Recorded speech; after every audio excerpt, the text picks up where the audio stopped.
James Wilson clutched his worn leather satchel as he entered Oakwood High School for the first time. At 16, being the new boy was hard enough, but the whispers started before he even reached his locker. "That's him, the scholarship kid from the East End," someone muttered. James kept his eyes down. After his father's factory accident left the family struggling, this scholarship was their only hope. His threadbare jumper and second-hand books stood out among the polished students of this prestigious school. "Good morning, class. We have a new student," Mrs. Bedford announced, gesturing toward James. "Perhaps you'd like to introduce yourself." James stood shakily. "I'm James Wilson. I've just moved here after your council flat got too cramped." Thomas Blackwood, the class leader, interrupted with a smirk. The classroom erupted in laughter. Mrs. Bedford frowned. "That's quite enough, Thomas." At lunch, James sat alone, unpacking his simple sandwich, while others enjoyed elaborate meals. A girl with kind eyes approached. "Hello, I'm Emma Taylor. Don't mind Thomas, his father buys his friends." She sat beside him, sharing her apple. "I saw your entrance exam scores on Mrs. Bedford's desk by accident. You're brilliant, Aunt." "You?" James blushed. "I just like books. They don't care where you're from. The autumn literature competition is coming up. You should enter," Emma suggested. "The winner gets a university recommendation letter." James nodded, a tiny spark of hope warming his chest. Maybe, just maybe, he could find his place hereafter. All the autumn sun was setting as James walked home that day. The streets changed from clean and wide to narrow and busy as he moved from the school area to his neighborhood. His mind was full of worry and a small bit of hope. When he reached home, his mum was cooking a simple stew. The smell filled their small flat. His dad sat in his wheelchair by the window looking out at the street below. "How was your first day, love?" his mum asked, stirring the pot. James forced a smile. "It was fine." His father turned from the window. "I know that look. What happened?" James put down his bag and sat at their small table. "They all know I'm poor, Dad. They laugh at my clothes. They make jokes about where we live." His father wheeled over and placed a rough hand on James's shoulder. "People who mock others are the ones with empty hearts. You've got something they don't, real strength." That night, after helping his younger brother with homework and washing the dishes, James sat on his bed with an old lamp. He took out a notebook and began to write. If he was going to enter the literature competition, he needed to start now. The next morning, James arrived at school early to avoid the crowd. He found the library and slipped inside. The room was quiet and smelled of old books. He ran his fingers along the spines, feeling at home for the first time since he arrived. "You're here early," a voice said. It was Mrs. Bedford, carrying a stack of papers. "I wanted to look at some books for the competition," James said. Mrs. Bedford smiled. "Emma mentioned you might enter. I think that's a wonderful idea." She pulled a book from her stack. "This might help. It's about finding your voice as a writer." In class that day, Thomas and his friends continued their jokes. When James correctly answered a difficult question about Shakespeare, Thomas rolled his eyes. "Teacher's pet now, East End?" he whispered as they left class. Emma caught up with James in the hallway. "Ignore him. He's top of the class every year and can't stand competition." During lunch, Emma introduced James to her friends, Lucy and William. They sat at a table near the window. "Emma says you're entering the literature competition," Lucy said. "I tried last year. The judges are tough." William nodded. "Thomas has won 2 years running. His father donates to the school, so that's not why he wins," Emma cut in. "He's actually a good writer, but James, I think you could be better." After school, James went to the public library near his home. It was smaller than the school's, but the librarian, Mrs. Patel, knew him. "Well, James, how's the new school?" she asked. "Different," James said. "There's a writing competition I want to enter." Mrs. Patel's eyes lit up. "Wonderful. What will you write about?" James thought for a moment. "Maybe about how books helped my dad after his accident, how stories can heal people." That night, as James wrote his first draft, his father wheeled into his small room. "Still up, son?" James nodded. "I'm writing about you, Dad, about how you taught me to love books." His father's eyes grew wet. "You know, before the accident, I never had time to read. Now books take me places my legs can't," He paused. Those rich kids, they have money, but do they have stories? Real ones. The next day, James brought his draft to school. In English class, Mrs. Bedford announced the competition details. "The theme this year is bridges," she said. "Interpret that as you wish." Thomas smirked at James across the room, but this time James didn't look away. He had found his bridge, between his old life and new, between his father's world and his own, between the person he was and the person he could become. For the first time since arriving at Oakwood, James felt like he belonged, not because others accepted him, but because he was beginning to accept himself. This is a reminder to use citations when appropriate, following the citation instructions. If you need to cite sources, use tags. The literature competition became James's anchor. Every evening, after helping his mother care for his father and his younger siblings, he worked on his essay about how literature bridges social divides. At school, Thomas's taunts grew worse. "Writing about being poor, Wilson? That should be easy. For you." His followers laughed. One rainy afternoon, James found his essay draft soaked in puddle water outside the library. Thomas walked by, faking concern. "Terrible weather we're having, isn't it?" Emma found James collecting the soggy pages. "Those awful boys, you can't let them win." "Why bother?" James whispered, voice cracking. "They're right. I don't belong here." "That's what they want you to believe," Emma said firmly. "My grandfather was a coal miner who taught himself to read by candlelight. He'd say people who try to keep others down are afraid of what those people might achieve." That weekend, James visited Emma's house, surprised to find it modest. Her father, Mr. Taylor, a history teacher at the local comprehensive school, shared books from his collection. "Education isn't about where you study, lad. It's about your hunger to learn," Mr. Taylor said, helping James rebuild his essay. When James confessed his dream of becoming a teacher himself, Mr. Taylor nodded. "The students who struggle most need teachers who understand their battles." For the first time since arriving at Oakwood, James felt understood. He stayed up late rewriting his essay, pouring his heart into every word. The rain fell harder as weeks passed. James worked on his essay every free moment. At home, he wrote by the small lamp while his younger brother Peter slept in the bed they shared. When his father had bad pain days, James read parts of his essay aloud to distract him. "Your words have power, son," his father said one evening. "They make me forget the pain for a bit. That's what good writing does." At school, James kept his head down. He hid his new draft in different places each day. The library became his safe spot during lunch breaks. The old librarian, Mr. Bennett, noticed James writing there every day. "You're working hard on something," Mr. Bennett said, placing a cup of tea beside James. "It's for the literature competition," James replied. "But some boys keep trying to ruin it." Mr. Bennett nodded. "I was poor like you when I was young. The rich boys did the same to me." He pointed to a locked drawer in his desk. "You can keep your work in there if you like." The next day, Thomas cornered James in the hallway. "Where's your essay now, Wilson? Hidden it somewhere special?" "Why do you care so much?" James asked. Thomas stepped closer. "Because people like you don't belong here. This school has standards." "Standards like ruining someone's work," James shot back. Thomas's face went red. "You think you're so clever. But clever doesn't make you one of us."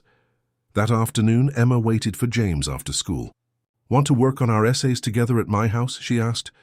James nodded, grateful. As they walked to Emma's home, she told him about her family. Dad could have taught at a fancy school, but he believes in teaching kids who really need good teachers, she explained. Emma's house was small but filled with books. Her mother, a nurse, welcomed James with a warm smile and fresh biscuits.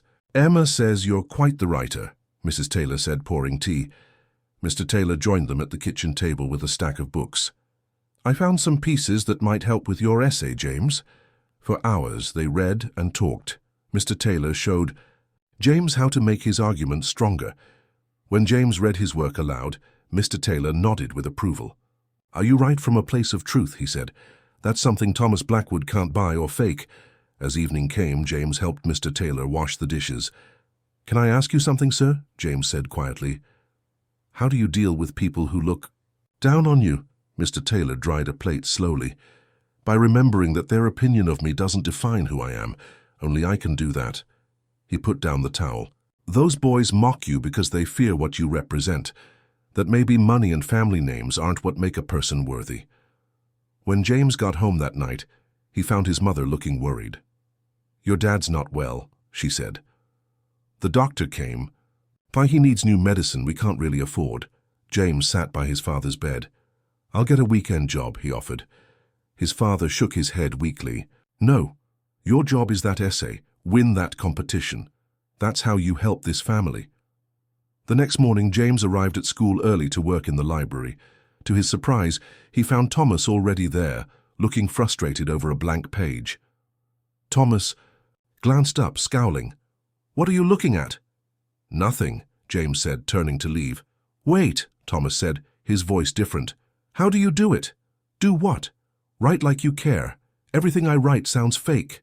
James hesitated, then sat across from Thomas. "Maybe because you're writing what you think they want to hear, not what you actually feel." Thomas looked down at his blank page. "And what if what I feel isn't good enough?" For a moment, James saw something he never expected. Fear in Thomas's eyes. The same fear James felt every day. "That's the risk with telling the truth," James said quietly. "But at least it's real." Thomas said nothing more, but when James left the library, his essay was still safe in Mr. Bennet's drawer.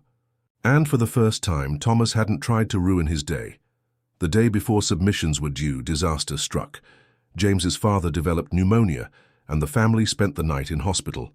James missed school, his essay unsubmitted. When he returned the following day, Mrs. Bedford pulled him aside. "Emma explained your situation and submitted your essay for you. I hope that was all right." Relief washed over James. "Thank you for understanding." As semi-finalists were announced the following week, James was shocked to hear his name. Even more surprising was Thomas approaching him afterward. "You actually wrote that?" "About literature being a bridge between worlds?" Thomas asked skeptically. "I did," James replied, waiting for the insult. Instead, Thomas looked uncomfortable. "My father says people like you don't value education, that you waste opportunities." "We value it more because we know its real cost," James answered quietly. The next day, James found a note in his locker. "My father lost everything when I was 8. The wealthy family image is just that, an image. We're 3 months from losing our house." Thomas. During English class, Mrs. Bedford asked students to share personal connections to literature. When James spoke about reading to his father in hospital, how stories gave them both escape, several students nodded with unexpected understanding. "Literature shows us we're not alone in our struggles," James concluded. After class, Thomas approached again. "Could you help me with my semi-final essay? Mine sounds hollow compared to yours." It was the middle of the night when James's father started coughing badly. James woke to the sound and rushed to his parents' room. His father couldn't breathe well, and his face had turned a scary shade of blue. "Call an ambulance," his mother said, her voice shaking. The hospital waiting room was cold and bright. James sat with his little brother Peter, while their mother talked to doctors. The hours passed slowly. James thought about his essay, sitting finished on his desk at home. The deadline was tomorrow. When morning came, the doctor told them his father had pneumonia. "We need to keep him here for treatment," she explained. James's mother looked at him with tired eyes. "You should go to school and turn in your essay." James shook his head. "I'm staying with you and Dad."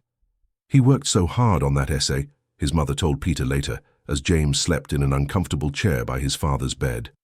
It meant everything to him. When James woke up, his father was watching him. "What time is it?" James asked, suddenly remembering the essay. "Past school hours," his father said weakly. "You missed the deadline, didn't you?" James nodded, his heart sinking. All that work for nothing. The next day, James returned to school with heavy steps. He had barely slept, and his clothes were rumpled from the hospital chair. Mrs. Bedford spotted him in the hallway and waved him over. "Emma came to me yesterday," she said. "She was very worried about you and explained about your father." Mrs. Bedford smiled gently. "She brought your essay from your home. Your mother let her in to get it."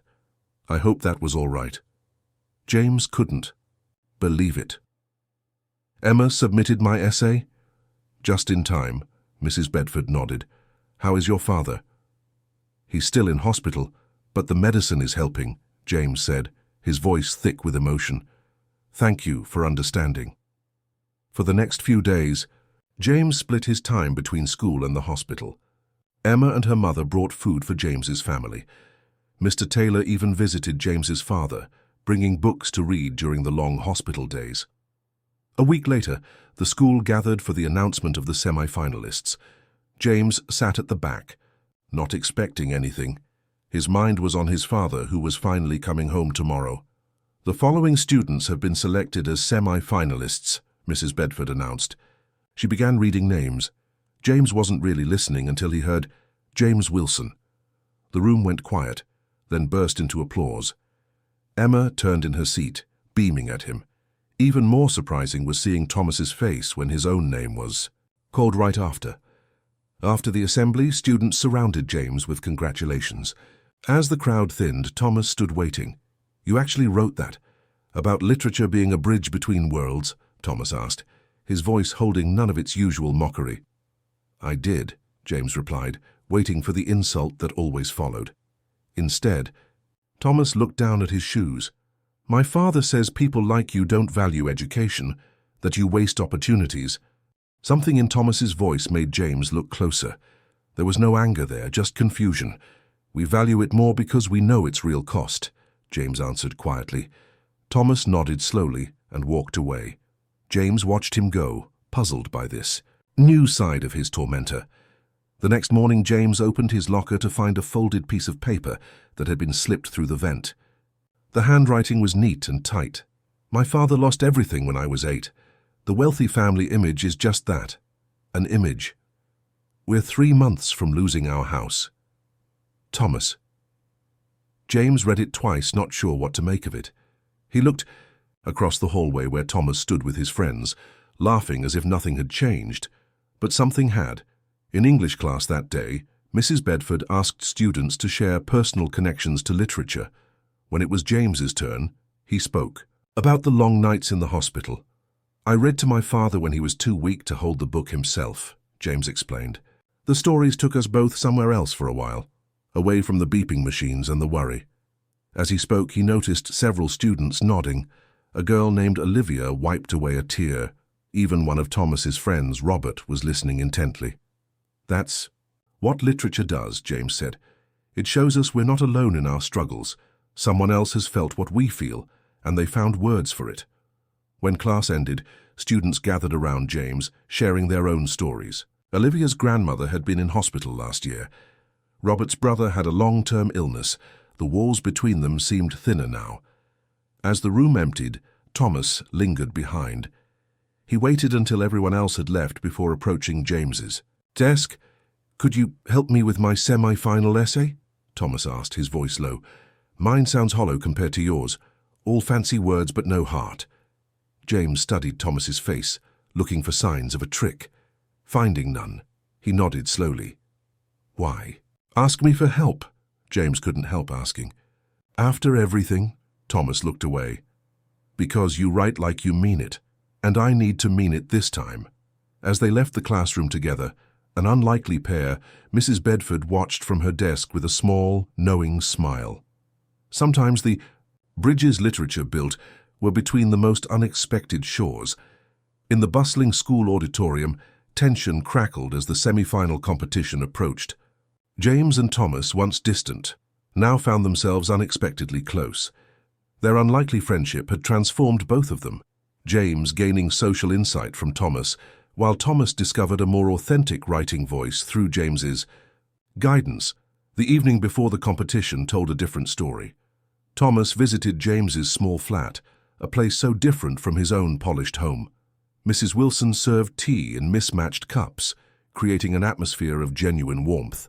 When Thomas hesitated to describe the apartment, James braced himself for criticism, but Thomas surprised him, calling the space warm, and noting how it felt like a place where real conversations happened.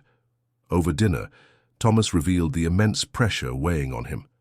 His father's expectations were crushing: win the competition, get into Oxford, or be considered a complete failure.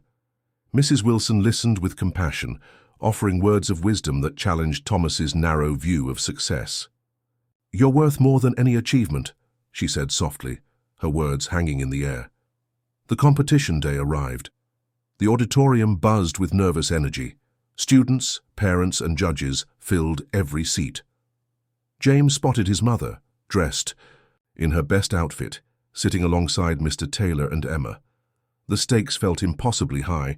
When Thomas took the stage, he shocked everyone. Instead of a conventional presentation, he spoke about how privilege blinds people to the realities of others. His words were raw, honest, and powerful.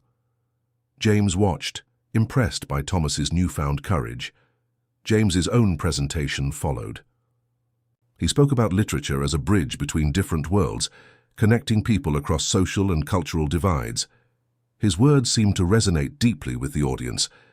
But then came the moment of dread. Mrs. Bedford approached James with troubling news. One of the parent judges had recognized a paragraph in his essay. It matched an obscure journal article. The accusation of copying hung in the air, threatening to destroy everything James had worked for. "I didn't copy anything," James protested, his world spinning. The line between inspiration and plagiarism suddenly seemed razor-thin. His heart raced as he imagined the potential consequences: disqualification, humiliation, the destruction of his dreams. Thomas stood nearby, watching his friend's distress. Their newfound friendship would now face its most significant test. The competition had become more than just a chance to win. It was a battle for integrity, understanding, and personal growth. The room felt like it was closing in on James. His mother's supportive gaze, Thomas's concerned look, the whispers of other students, everything blended into a confusing mix of emotions and potential outcomes. One paragraph could change everything. As the judges deliberated, James remembered the journey that brought him to this moment.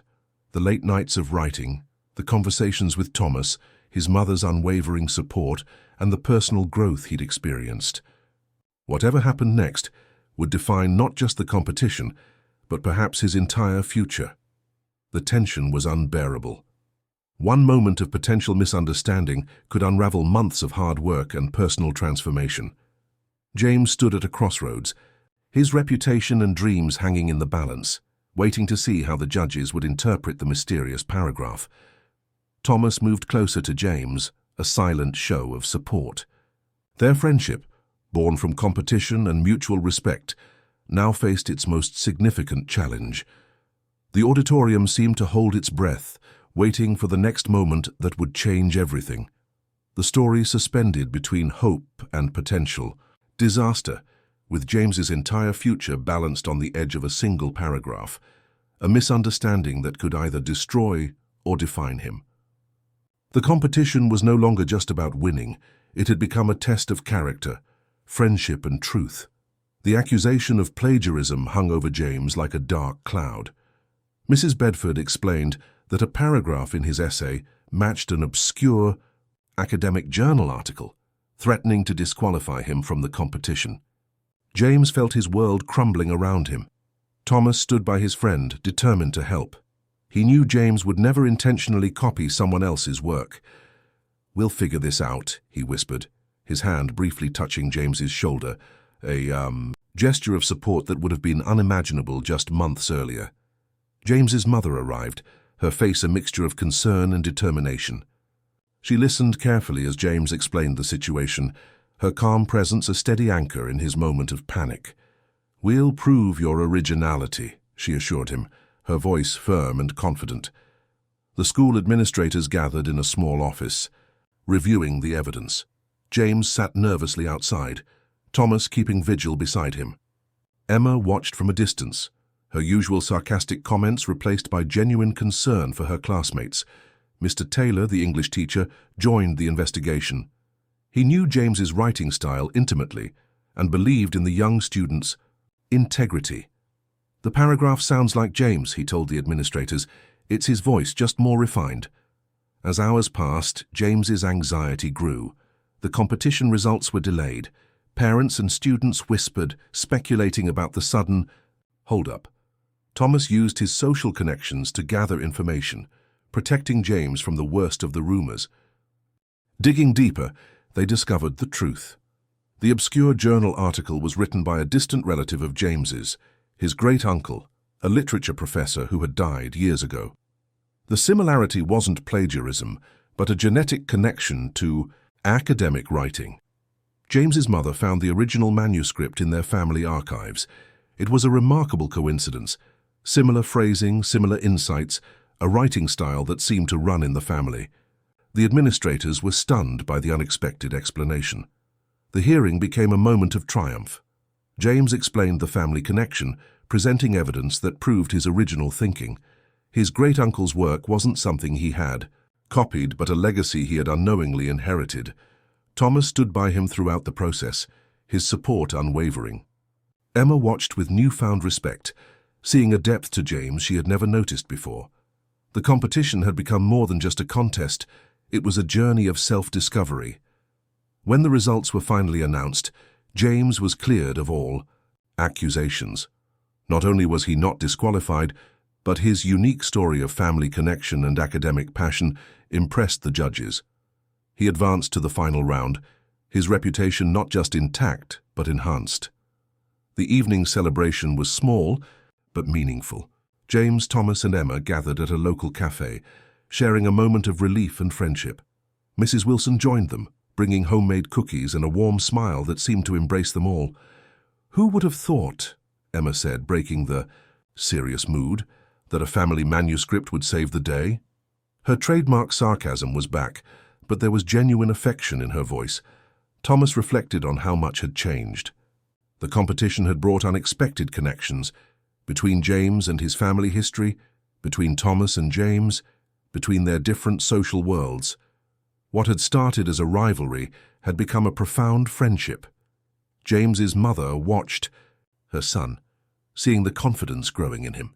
He was no longer the uncertain boy who had started this journey. The challenges had shaped him, revealing a strength and integrity that went beyond any competition.